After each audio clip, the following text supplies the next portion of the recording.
Well, it's everybody wants to be Swami Rama, but nobody wants to do what Swami Rama did, right? Yeah, who wants to sit in a cave? Well, some people do, sit in a cave for 30 years, right? Yeah. He would go away for years at a time in a dark cave and just sit there and breathe.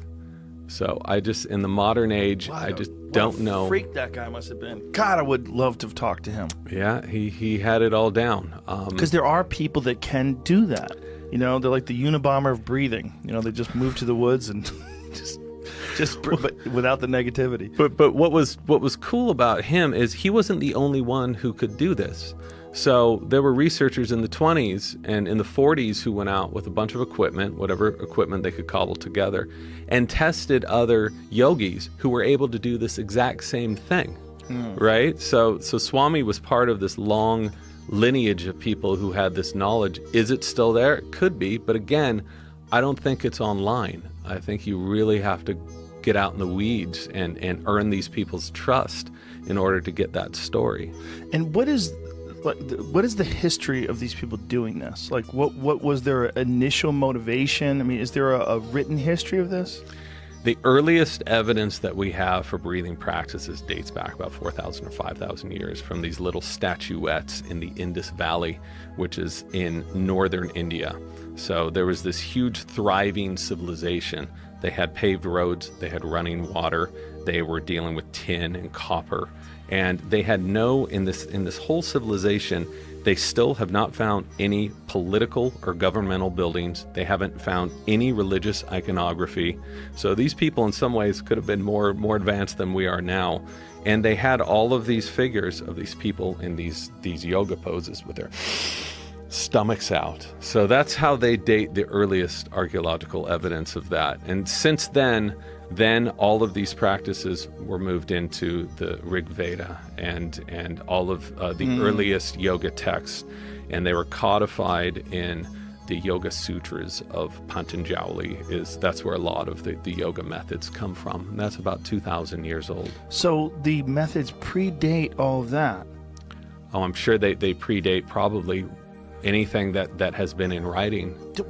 That's what's so curious to me. What makes me so curious, if you really think about what life must have been like back then, when they were creating this, you would think that people were hunting and gathering, and it was probably a very hard life.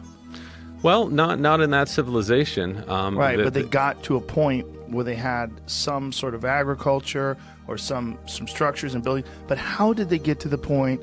Because the rest of the world obviously didn't do this. This is not like common practice in Germany or in Italy or in all these other civilizations. Like, what made these people focus on breathwork so much? Well, it could have been, but we just haven't found anything related to that yet, right?